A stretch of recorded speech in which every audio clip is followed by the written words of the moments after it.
Hey guys, SuperHorrorBro Mike here, and in today's video we are playing the final part of the DLC for Five Nights at Freddy's Help Wanted, Curse of Dreadbear. Now this is a slightly different video to how I'd normally record a gameplay video where I'd record my sort of audio live as I was playing it.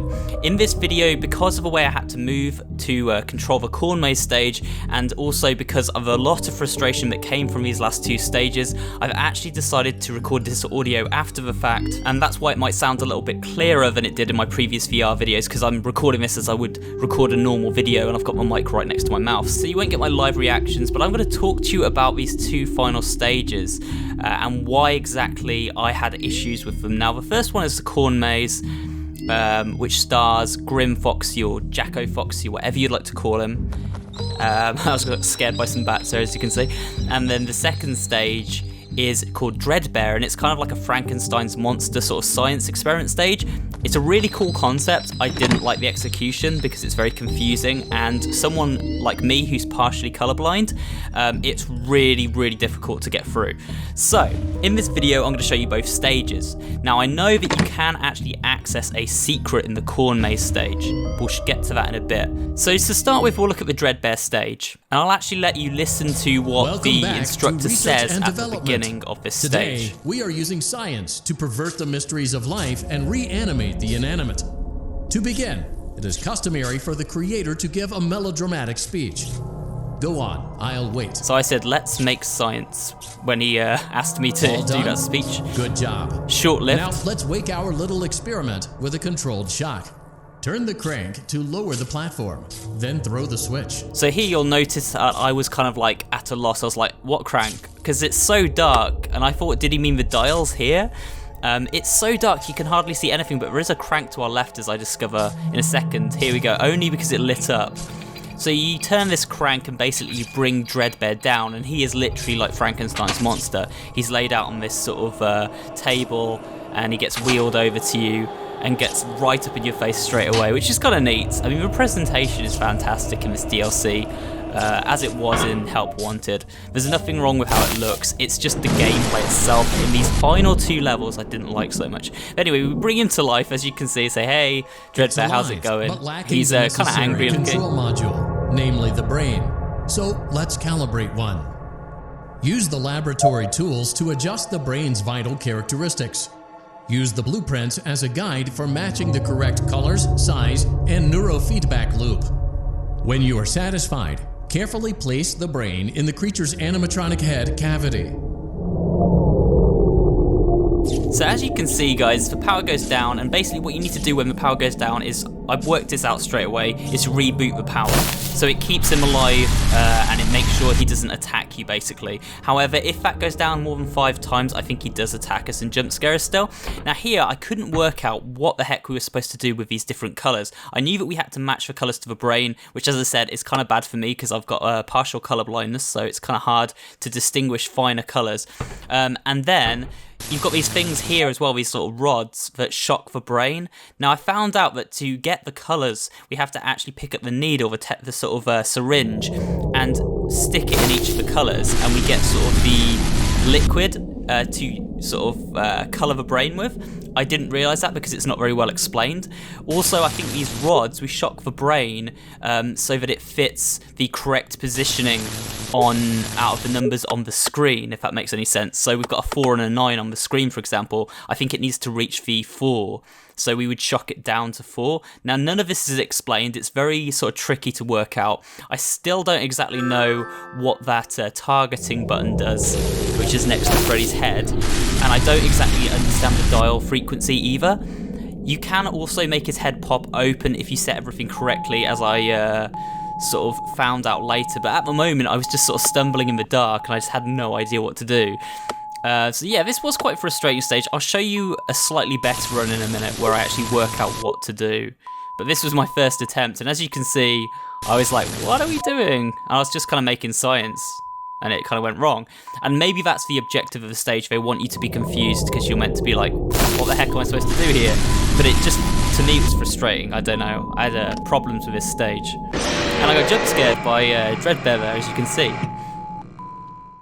To So we'll try it again. As you can see, I'm back in the stage now, and this time I think I've had about 5 or 6 attempts at this time. I understand how to, you know, do things now. I understand how it all works now. For a start, you sometimes have to turn the brain around at the beginning so it faces the right way, so it matches the diagram. As you can see there, now it matches the diagram. I actually turn it so it kind of matches up correctly. Alive, but lacking the necessary control module. Because it does try to trick you sometimes and have the brain the wrong way around. Now, as you can see, I'm colouring the brain because I've worked out how to colour it now.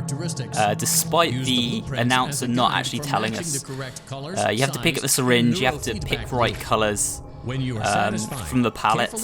And as I said, I'm probably getting some of these wrong, but some of them are like really hard to tell apart anyway. They're just very closely matched colours, a lot of them. So the pinks and the purples are very sort of similar in hue, as are the greens. So just basically take a risk, I guess, and mess about with it.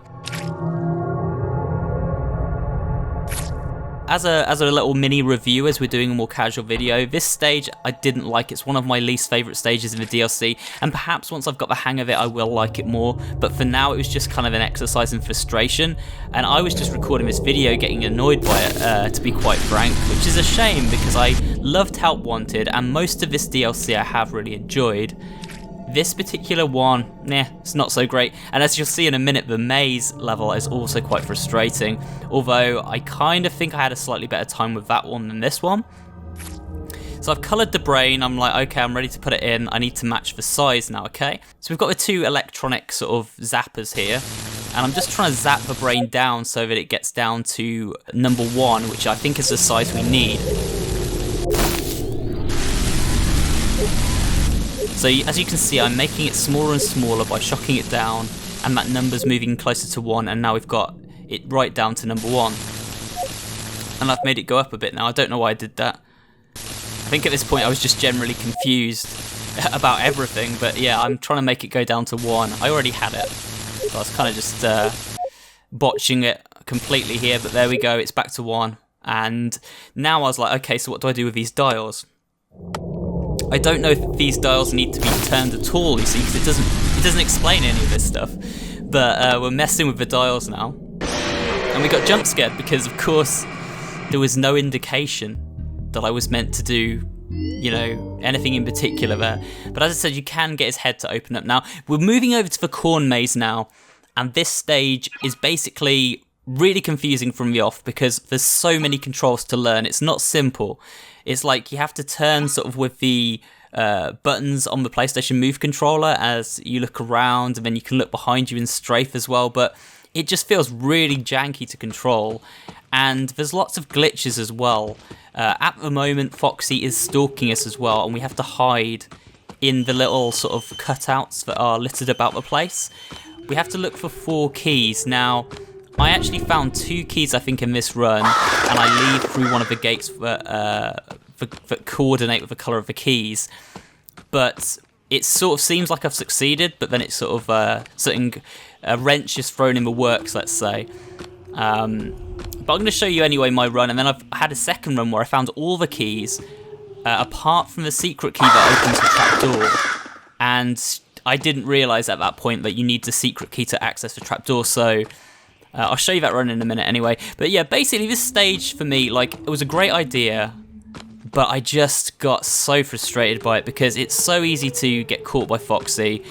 If there's nowhere to hide, it's just tough luck on you, you just get jump scared and die. Unless you allow Foxy to dash at you as you're hiding, then he doesn't go away and respawn somewhere else, he just lingers for ages. So basically you've got to put your life on the line just to get him to go away properly. I'll try and sort of see if I can show you some footage that illustrates that in a minute. And also, there was loads of weird glitches where I just got static for no reason as I was walking about.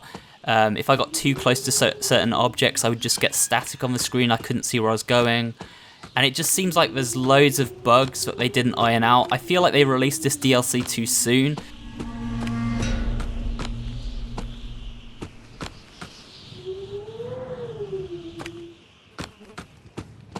I will try and finish off this stage. As you can see, I went through the gate because I'd collected the key for it. And I was like, okay, I can finish then. And it did take me to the game completion screen. It says game 1.